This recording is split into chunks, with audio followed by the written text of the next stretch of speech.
کہ وہ مقدمے کو سمجھے، وہ اس کی پیروی کر سکے اور وہ اس کے لیے لڑ سکے، تو اس نے کہا کہ ایٹوپیلیس میں نے ہر ایک لفظ کو پوری طرح سچائی سے تحقیق کر کے ترتیب میں لا کر لکھنا شروع کیا ہے۔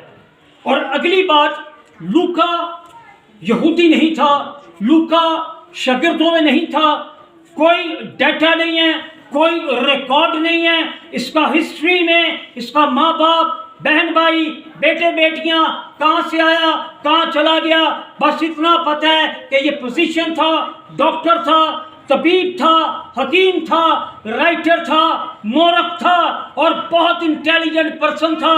جب اس نے خداوند یسوع مسیح کو قبول کیا تو اس نے 2 بکس لکھی، اور وہ تھی ایک لوکا کی انجیل اور دوسرا رسولوں کے اعمال۔ اور جب اس بات کو ہم دیکھتے ہیں کہ 28 باب میں پولس رسول اور لوکا گرفتار نظر آئے، اور میرے خیال میں یہ اس سے بڑا کوئی ثبوت نہیں ہے کہ توفیلیس وکیل تھا۔ پھر بھی اس پر غیر حتمی بات ہے، میڈیا کے لوگ سن لو، سوشل میڈیا کے فرینڈ سن لو، یہ حتمی فیصلہ نہیں ہے، اس پر بات ہو سکتی ہے۔ اگر کسی کو کرنی ہے تو آپ مجھ سے رابطہ کر سکتے ہو میرے واٹس ایپ پہ یا دیگر باتوں پر، میں آپ کے لیے یہ کلیئر کر دوں۔ پہلی بات پھر دوبارہ دہراتا ہوں کہ رسالہ میگزین نہیں تھا، یہ کتاب کو لکھا گیا۔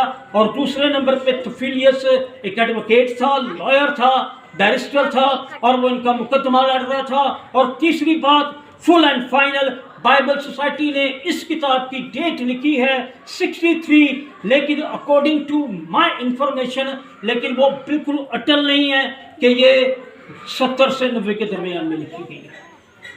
اور میرا یہ بھی خیال ہے کہ لوکا انجیل لکھنے سے پہلے شاید اس کو لکھ بیٹھا تھا، لیکن اس پر غور کیا جا سکتا ہے۔